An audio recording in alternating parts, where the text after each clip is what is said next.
Hey everybody, welcome back. Welcome to the Witching Week. This is episode 9. I'm really sorry that I wasn't here last week. Obviously the algorithm gods are going to hate me for that. I'm sorry I didn't leave you an alternative video in place of the Witching Week, but it's just been a rough couple of weeks. It was my husband's 50th birthday last week, so we had an impromptu trip away and we went to Glastonbury, and I could have videoed there, but it was such a short trip and I just wanted to enjoy it for what it was. So I'm really sorry that I wasn't here. I've also had this terrible virus. I actually thought I had COVID at one point, but I don't. But ever since I had COVID, I'm really struggling with my sinuses, and as a result of that, I keep getting bouts of vertigo. So I just needed some time off last week. But happy October. So October has arrived. You might notice that the light in my kitchen is a little bit more muted. I don't know what we're going to do when we get to the winter months. I guess I'm going to have to invest in a ring light or some sort of lighting so that I can be seen, because it will get really, really dark in here.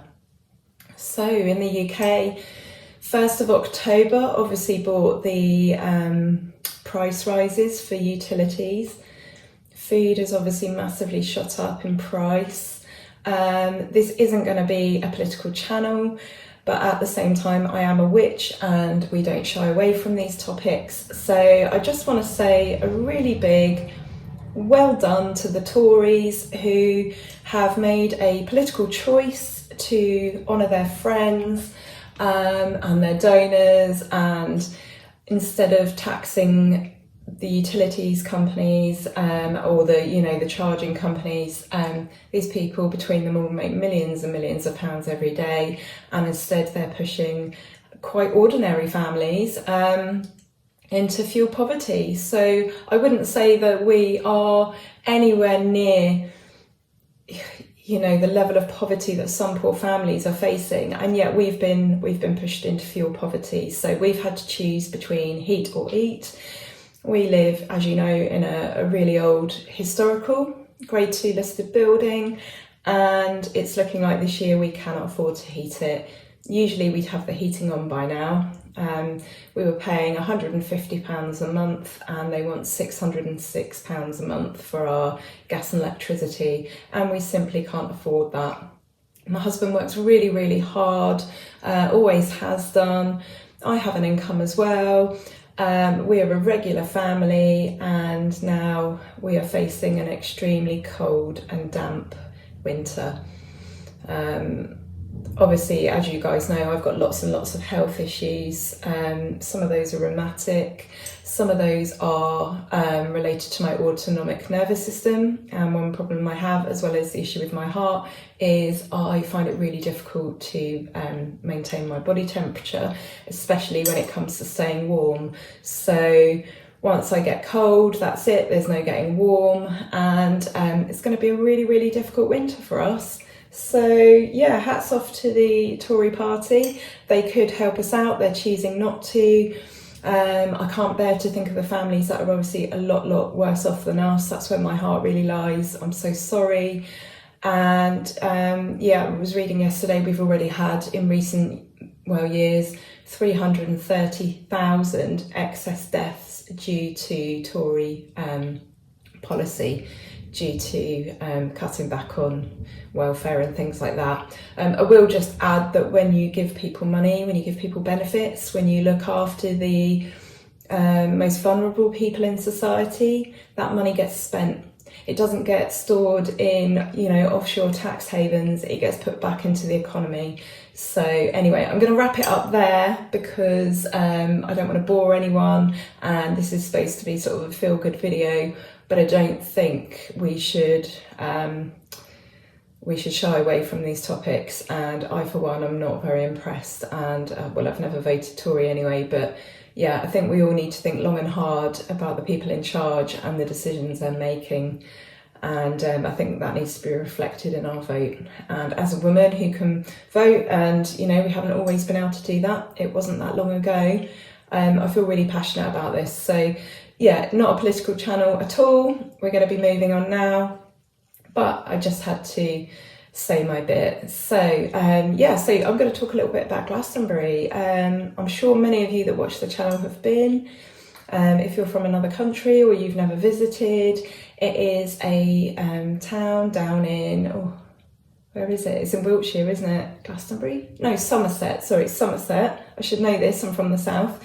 And basically it's full of amazing alternative shops. So there are bookstores, there's loads of alternative clothes, there are crystal shops, there's all sorts. And there are also some lovely attractions as well. There's the Glastonbury Abbey, which is absolutely beautiful and well worth a look. There is the Chalice Well and International Peace Gardens. There's lots of things to see and do. We didn't make it up the tour this year. Well, I say this year, we've been to Glastonbury this year already. I think we have. I'm losing track of where we're at. Maybe it was last year actually, last September actually. I wasn't quite up to that this time around. There is a disabled parking bay at the top of the road that runs up behind it, but even then you have to walk up the tour, and neither of us were feeling particularly like doing it this time around. We did visit the Chalice Well and went to the gardens. That was really, really lovely. The Chalice Well was no longer decorated because each Sabbath, each witchy festival, it gets beautifully decorated with foliage and flowers and apples and pumpkin, whatever the season is. That wasn't decorated. So it's quite nice actually, because usually when we go it is. So it's nice to see the contrast. And we had something really, really strange happen to us. So I say strange, these things happen all the time in our life. It's not weird, as you know, there's no such thing as a coincidence. But we have been looking after a homeless guy for about 4 years now. We've been giving him money, offering support in that, I've offered to have his dog so that he could go off and do some sort of medical appointments and stuff. My husband has bought him some footwear, and we've given him socks and blankets and food, just generally kept an eye on him whenever we've seen him. He had my telephone number.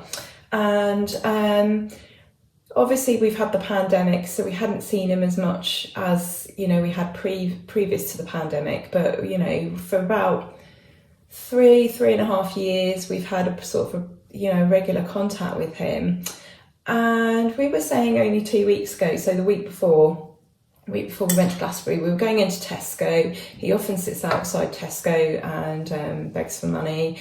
And we were saying that we've not seen Michael in quite a long time. And we were really worried because he'd had a bit of a problem with his lung, and he'd looked really, really unwell. And we were a bit concerned, to the point where I was sort of thinking, I hope he's still alive. And anyway, so we had this conversation, and a week later we're in Glastonbury and we're walking up the high street, and there's often outside the big church at the top of the high street, there's often some homeless people or just a group of people that just seem to be there a lot. Probably people that are struggling, the kind of people I've mentioned before that are going to really struggle this winter. My husband says there's Michael, and it's the name of our friend. There's Michael, and sure enough, so we're talking. I mean, it took us like 4 hours with a stop, but it took us like 4 hours to get down to Glastonbury. And there's our homeless guy. So we didn't go and bother him. He looked like he was busy. He looked like he was having a good time with his friends, and we just left him to it rather than go over and sort of make a big fuss. But there he was. So he is alive. He looks like he's doing okay, and he's 4 hours down the road. Really, really strange, but at least we know now. So I was happy with that. Yeah. I'd love to hear what's been going on the last couple of weeks for you guys. Thank you to the people that sent me information about their area and photographs. I was discussing, I think, the last episode or the episode before about this idea that perhaps it's a mast year for acorns, for oak trees.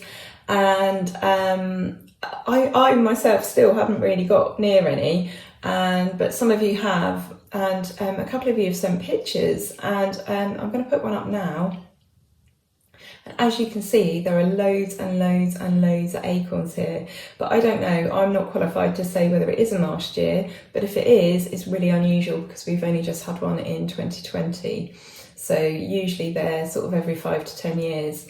But looking at that picture, you can see that, you know, you could easily see that there was sort of hundreds in a sort of a metre square, which is usually what happens. The trees just lose loads and loads of acorns. So what else has been happening? Obviously we're only what is it now? A few weeks from Samhain. I was thinking it's around the 20th and the 21st, but no, that was the autumn equinox, wasn't it, which landed on the 23rd. Yeah, end of the month. So what have you all got planned for that? I must say that Samhain is one of the festivals where I do tend to celebrate it sort of religiously. That and Beltane, we usually make the effort. We like to go out for a walk. You know, it doesn't have to be a big one, but we like to get out on the day if we can. Obviously, it depends whether we have the girls with us, whether it's a work day. But generally, we like to get out, have a walk. We usually take some apples, and we usually leave them near water. And they're an offering to the earth in memory of our loved ones. So you might have heard of people being passed over at Samhain and Avery, and the use of apples. Well, we use apples in a similar way, but we just leave them as an offering, you know, for the earth and for nature and for the animals, and we do that in memory of our loved ones. So we tend to do that in the day. I like to be home and in my house by sundown, at which time I light a candle, and I keep that candle burning all night, all through the night. I keep that candle close to me. If I can, I like to keep a vigil. I like to stay awake on Samhain night. This is often hampered by my health. You know, if I'm really, really fatigued, there is absolutely zero point in me staying up all night and being, ironically, a zombie. And, you know, it would take me days to recover from that. So it's very much a bit hit and miss whether I decide to keep a vigil, but I light a candle and I keep it burning in a window, or I will have it next to me, and I'll just sort of wake up throughout the night and keep an eye on it. We usually have a seasonal feast, usually in the form of some sort of roast dinner, and we have a little ceremony. There are some words that we say before we eat. We go outside, we make an offering, and then we go in and we eat our meal. And then usually when that's all packed up and done, my husband will go to bed, and I usually have a ritual of my own and do some magic of my own. I am finding that this has been hampered some years by if it's been very, very cold in the house as well, because there's not really anything that magical about me shivering with the cold. But I think this year I'm going to have to just sort of bite my teeth and get on with it. It has been very, very mild, and it's set to be mild for quite a while longer, it would seem. So, and I'm kind of used to being cold, actually. I'm getting my head around it. So this year I think I'll be set to have a ritual of my own once everyone's gone to bed. If the children are with us, then it's a bit more relaxed. We will watch some films, we'll have some sweets and treats, and treat it pretty much as Halloween, celebrate that side of it, and then we will have a serious meal to mark Samhain. We don't have a full dumb supper, not even when it's the two of us. We will chat, we will talk, and we will talk about our loved ones. We usually leave a place at the table for any spirits passing through, any of our ancestors, anyone who is warm and friendly and wishes to join us. Then there is a place at our table, and they're very, very welcome.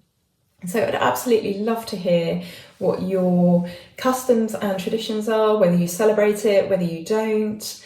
And yeah, let's all hope for a beautiful Samhain, and hopefully things are going to pick up soon, because it's going to be a really tough winter otherwise. So a couple of things I want to share with you today. I got this lovely book from my brother-in-law. He bought this for me, so thank you very much. And it is the myths of the gods and goddesses of Britain and Ireland. So yeah, I've only really I haven't always been a witch who has connected much with deity in the sense of having, you know, like a patron sort of deity, one that's special to me, one that I connect with, one that you know, I leave offerings for and invoke and doing magic and stuff like that. I've always felt that was a bit, I don't know, I never really connected with that idea. I think growing up in a school that wasn't super religious but was a Church of England school, and you know, there was this mention of God all the time, and it just seemed, you know, so unlikely and impossible to me. I don't know, I just was never really into gods and goddesses, and yet in recent months, probably in the last sort of year, I've become quite interested in them, and I set about to connect with a particular goddess or deity, and I found it really strange when then the coincidences started popping up, and I was in hospital and I'd had an operation, and I'd been in hospital all day, and it was only supposed to be day surgery, and basically I'd had an operation on my bladder. One of the conditions for being allowed out from the hospital is to do, to be able to urinate and to be able to pass a certain amount of water. And this deity that I'd connected with, and I'd made an effort to connect with, and a sort of a conscious decision to connect with, is related to water. And so I sort of made a petition to her and sort of said, come on, please, you know, if you could help me, I'd be really grateful, because and it was really unusual. Like, I've had this operation done many, many times. It's a regular operation I have, and I don't usually have trouble passing water. And I'd connected with this goddess, and I asked for her help and said, you know, look, they're not going to let me leave hospital if I can't pass water, and if I don't pass enough, which I wasn't doing. And lo and behold, suddenly, I just passed all the water I needed. And I know many people would say that's a psychological sort of hook, and you know, you're just getting carried away here and it's your imagination, but I am not that kind of person. And I've had this operation done many, many times before. There was absolutely no reason why I'd be struggling to pass enough water and to go. And it was literally like the floodgates that opened, and it went from looking like they were umming and ahhing about me staying in overnight, and you know, that was totally not what we wanted. We had I go down south to have my operation done because I've kept my consultant, and so we did have a hotel booked, so you know, both of us would have had a bed for the night, but that's not what we wanted. And I wanted to be in the hotel with my husband, and I didn't want him on his own worrying, especially as that would have been the first time I would have been kept in due to an issue. And also, had this been an issue, you know, they were starting to be talking about teaching me to self-catheterize, and I did not want that. So yeah, my deity, my water deity, I'm not going to say her name actually. I don't think I've mentioned it. My memory's terrible. I'm just sort of waffling away here, but I'm not going to mention it. But yeah, thank you to her. And I've been a bad witch actually. I haven't connected much with her. There's been so much going on this year. You know, this is one of the reasons why I'm enjoying doing these videos, because I can actually sort of think about my craft and connect in. And obviously I do my posts on Instagram, you know, I am thinking about witchcraft constantly, but I'm writing about witchcraft constantly. And whilst I do make time for my practice, and there are lots of little witchy things that I do that, you know, make up that practice, you know, even just flicking off the light switch at the, you know, the end of the day. And I've got a bedtime routine that I try to stick to, but it's been a busy year, and it's been a very sort of up and down year with my health. And yeah, there are certain elements or aspects of my craft where I perhaps have neglected it, but that's very normal. That's you know, welcome to the real world and this life and this busy life. But I think one of my things that I want to let go of at Samhain is, feeling guilty about that. And one of the things, that I intend to do is to work on those areas of my craft, perhaps where I feel like I'm failing a bit. What about you guys? What are your plans for Samhain, and do you like to go through that process of, thinking about the year ahead and then letting go of something at Samhain? I definitely don't think the winter is the time to be bogged down with worries and anxieties and feeling guilty about things. I think, even in this day and age, winter's very much about survival, and I think that's where people's energy should be, especially this year. Yeah, so that's a lovely book. I didn't mention who it was by, Sharon Jaxties. So yeah, that's maybe a book for you to check out. I will come back on and let you know how I got on with that. Reading is, I think I've said before, is quite a difficult thing for me to do sometimes. My concentration is terrible, and I have cognitive issues as a result of illness. So I have periods where I'm really good at reading, and then other periods where I'm not so good. And I don't know if it's using social media, but my concentration has become really, really bad in recent years. And I don't know if it's just that constant on and off in short bursts. And never really spending time concentrating on a task. And I'm trying to get better at that. So I have been trying to watch films without picking up my phone and concentrating on the plot. And I'm working out that I can, I haven't completely lost all my faculties, and that I can, if I concentrate, I can keep up. And yeah, one of the other issues is reading. And so I've been trying really hard to read, and to, my mind wanders off while I'm reading, and then I realise I've read 3 pages and I don't know what it said and I don't know what's going on. So I'm trying to be really, really mindful. I suspect I do have an ADHD profile. I very much fit that bill, and so I suspect that that's some of it as well. But I don't remember having these problems as a younger woman. They've definitely got worse with illness as well, and I wonder hormones as well. I've been reading about how women with ADHD quite often they don't realise until they're sort of, I don't want to say menopausal, but get into that older age, where then their symptoms are much more pronounced. Symptoms, I don't know if that's the right word. Anyway, you know what I mean. So yes, I'm trying really, really hard to work on these things. So thank you very much to my brother-in-law for that book. I will read it. I've just got a couple that I need to get through first. I've made myself a little pile, and I'm determined to get through them in that order. The next thing I want to show you is This is a little box that I received from a company called Aromafume. I shall put their details in the comments below. I think I've been saying that in these videos and then not doing it, so I apologise for that, talking about ADHD brains and stuff like that. This is a set of essential oil blends. Aromafume do all these wonderful products like incense bricks. They sent me some of those, and actually they sent me them in these resin aromas, and I should have brought it over so you could see, but they're incense bricks, sit on almost like an oil burner. You put a tea light underneath, and then you put this little incense brick in the top of the burner, and they release a fragrance but without smoke. I mean, there's a tiny, tiny bit, but not like there is with incense sticks. And they are the most heavenly, heavenly scents. And yeah, I'm really grateful to these guys for sending me these. It's absolutely brilliant. Thank you so much, because these are oils and they come in this beautiful box.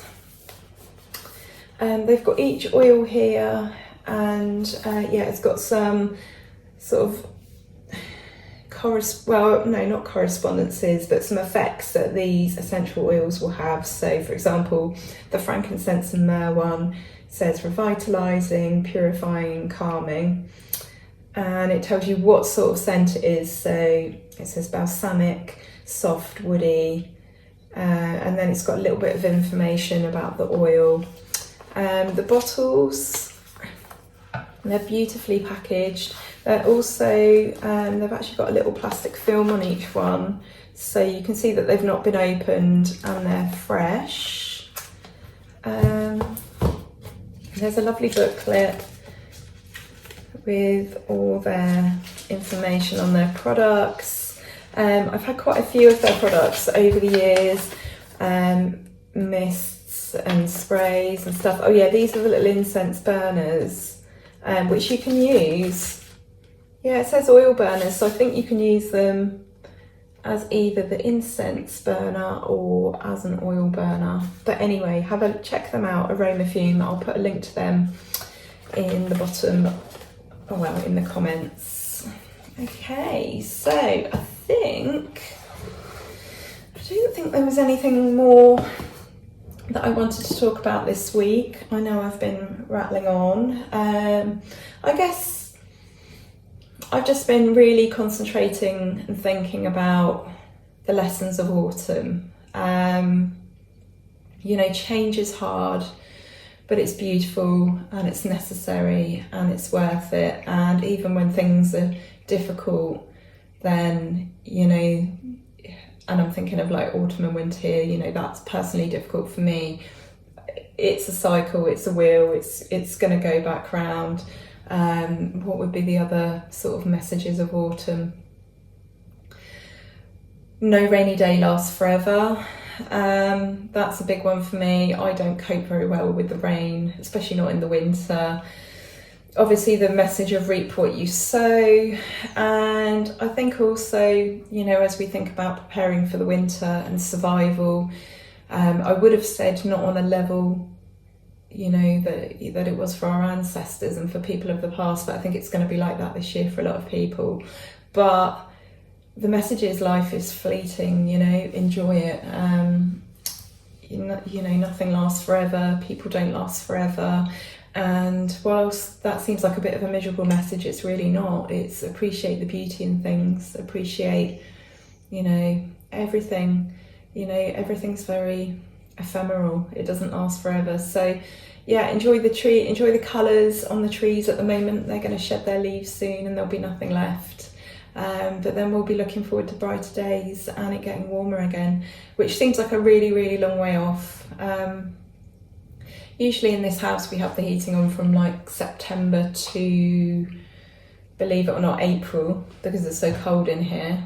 And so to get to April where the temperature inside is as warm as the outside, because we're at this position now where it's colder inside than it actually is outside, and it's the same in the spring. But that seems like a very, very long way off. So it almost feels like like this is the end of the witching week, but it's not. It all sounds very, very serious and final, but obviously we're going to be talking about these themes for weeks to come. So this witching week serves as sort of a nice little diary sort of entry, really. I know it's not for everyone, I'm going to be rattling on, but there we go. So right, time to pick some cards, I think, to give you a message for the week ahead.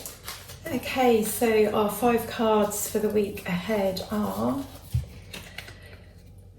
the Hermit, which is one of my favourite cards.